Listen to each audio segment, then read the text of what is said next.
एक ओंकार सतनाम करता पुरख निरुपौ निर्वैर अकाल मूरत अजूनी सैभ भंग गुरप्रसाद जप आज सच जुगाद सच है भी सच नानक होसी भी सच। वाहिगुरु जी का खालसा वाहिगुरु जी की फतेह।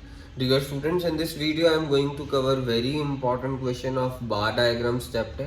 So ये ग्राफ ध्यान से देखना है क्वेश्चन क्या है। आपको ये डाटा इतना सा दिया होगा क्वेश्चन में, ये डाटा दिया हुआ है और आपको बोला प्रिपेयर सूटेबल बार डायग्राम, बस इतनी सी बात करिए। ये डाटा दिया है और आपको बोल दिया गया है कि प्रिपेयर सूटेबल बार डायग्राम। सूटेबल डायग्राम, बार डायग्राम भी नहीं बोला, प्रिपेयर सूटेबल डायग्राम बोला इस डाटा को देख के। तो मैंने क्या करा, पहले इस डाटा को थोड़ा सा सिंप्लीफाई करा। यहाँ से सॉल्यूशन शुरू हो रहा है। वेजेस, मटेरियल, मिसलेनियस, फिर उसके बाद मैंने प्रॉफिट लॉस भी निकाल लिया। कैसे निकाला जरा ध्यान से देखना। पहले factory X, factory Y. Factory X की वेजेस 3200, 2400, 1600। फिर उसके बाद फैक्ट्री एक्स ने सामान बेचा कितने का था, 400 इंटू 20 दैट इज 8000। 8000 का सामान बेचा और टोटल कॉस्ट यही है, wages plus material plus miscellaneous. इन सभी का टोटल करके आ रहा है 3200 प्लस 2400 प्लस 1600 7200। 8000 minus 7200 is 800। 800 रुपया प्रॉफिट आया तुम्हारा। ऐसे ही फैक्ट्री वाई का लिख दिया। फैक्ट्री वाई के वेजेस 6000, फैक्ट्री वाई के मटेरियल 6000, फैक्ट्री वाई का मटेरियल मिसलेनियस कितना है 9000। उसके बाद मैंने प्रॉफिट लॉस निकाला। फैक्ट्री वाई ने सामान बेचा कितने का था, 600 पर यूनिट था और कितनी यूनिट्स बेची थी, 30। 600 टाइम 30 दैट इज 18000। तो मैंने 18000 का सामान बेचा था और उसके ऊपर खर्चा कितना कर दिया, 6000 plus 6000 plus 9000 that is 21000। 18000 minus 21000 is minus 3000। ये लॉस हुआ क्योंकि माइनस में आया।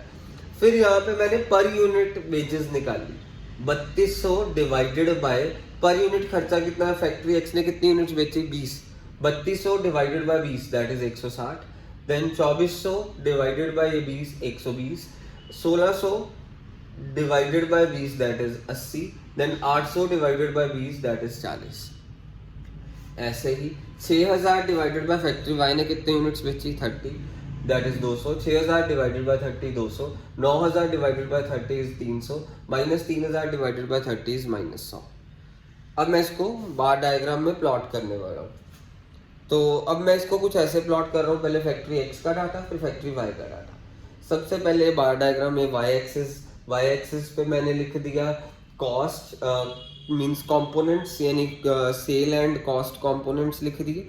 तो ये मेरे पास कंपोनेंट्स ऑफ सेल हो गए एंड कॉस्ट।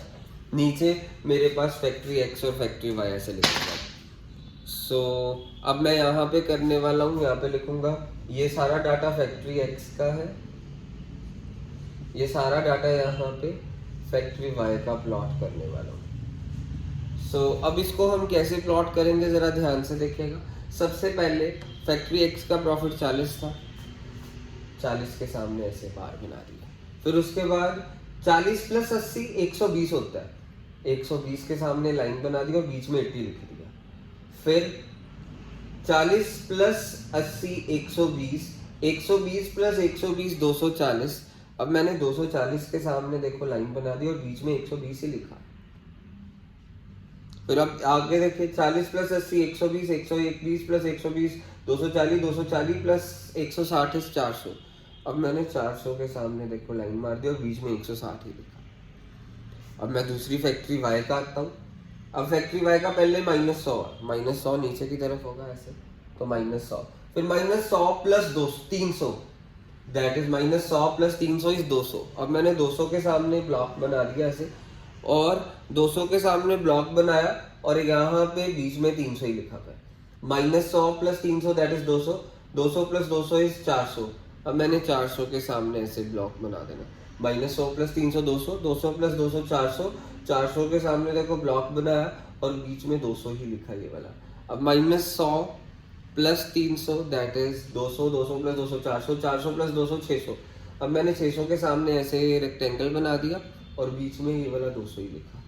तो ये मेरे पास हो गया इसकी सूटेबल डायग्राम। यहाँ पे फैक्ट्री एक्स का डाटा है, फैक्ट्री वाई का डाटा है।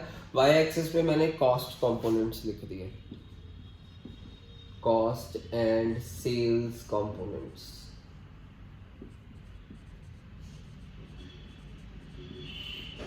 ठीक है, तो ये वाई एक्सिस पे ऐसा प्लॉट कर दिए। अब ये भी चीज़ याद रखना, जैसे यहाँ पे आप ब्लू कलर का सर्कल, पहले डब्बे में ब्लू कलर और यहाँ पे भी पहले डब्बे में ब्लू कलर, यहाँ पे लिख दें प्रॉफिट स्लैश लॉस। फिर उसके बाद दूसरे डब्बा, ये देखो यहाँ पे येलो, यहाँ पे भी दूसरे डब्बे पे येलो, यहाँ पे लिख दीजिए मिसलेनियस खर्चा था, दूसरा डब्बा मिसलेनियस वाला था। फिर उसके बाद तीसरा डब्बा ग्रीन कलर का कर दें और यहाँ पे लिख दें मटेरियल का खर्चा। चौथा डब्बा रेड कलर का कर दें, किसी भी कलर का कर दें, वहाँ पे लिख दें वेजेस। ये क्वेश्चन खत्म हो गया, बहुत इंपॉर्टेंट था, याद रखिएगा इस क्वेश्चन को।